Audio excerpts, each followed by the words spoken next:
Well guys, I'll make a quick video here since I'm driving this thing around. And I reset the trip meter before I started driving today. So I put almost 36 miles on it, which is accurate. Speedometer is accurate, fuel gauge is working now, down there.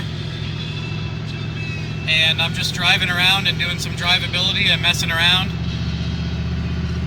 The gears are super long in this thing, and I have the shifter down here can only pull into third right now. I have to take it apart so it'll get down into second gear, but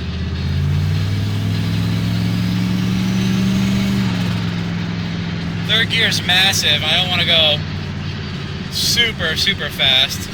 I want to be able to pull down into second gear, and I've been thinking about pulling 373s for this rear, but it's kind of nice to have the mileage gears in the back because my buddies are going to drive this to Texas, so it should get outrageous mileage.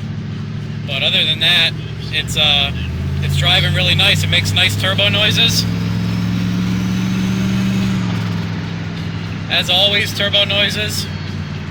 The 60E is doing okay. I mean, the car doesn't feel super powerful, so you figure 3,700 pound, 3,500 pound F bodies make 300 to 400 horsepower all day long with a 4L60E and usually last 100K. So this tranny came out of a truck with 60,000 on it, and bumps second nice and third nice. So it feels fresh. Hopefully it'll last a while. Other than that, the only thing I don't have working is that oil pressure, which I gotta get I'm pretty sure I have to get an F-body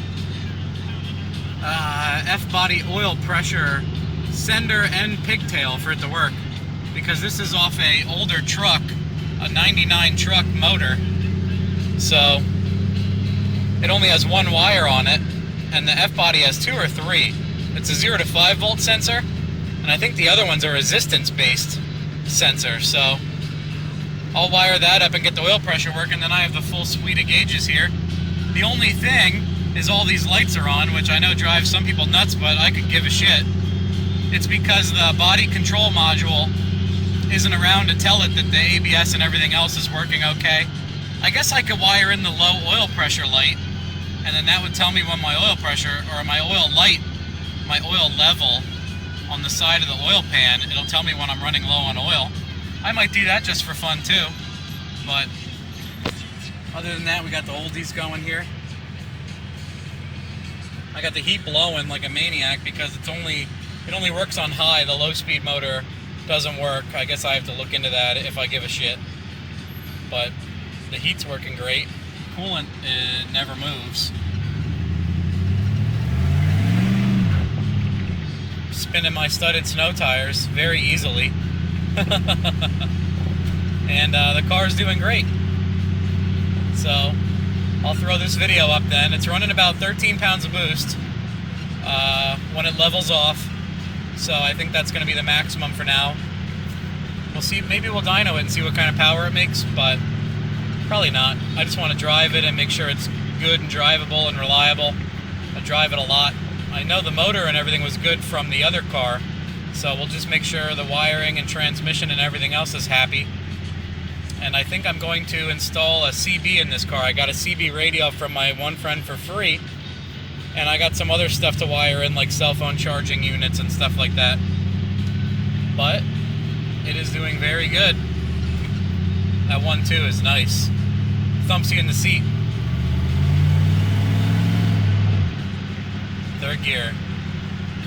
And I guess that's it for now. Not doing anything crazy because traffic is nuts right now. Everywhere I go, traffic is nuts, so I can't really get nuts. And I want to make sure my tune is a little bit more solid before I start slamming multiple gear burnouts. And part of me really wants to go easy on the 4L60E, so I want to be able to pull down into second gear. And I know that if I put 373s in the car, it'll take stress off the rear, and I may end up welding the dog gears while I'm in there, because people say the dog gears break. So if I weld them, it'll add a ton of strength to it, but it'll make the car harder to turn and drive kind of shitty. So we'll see. But that's it for now.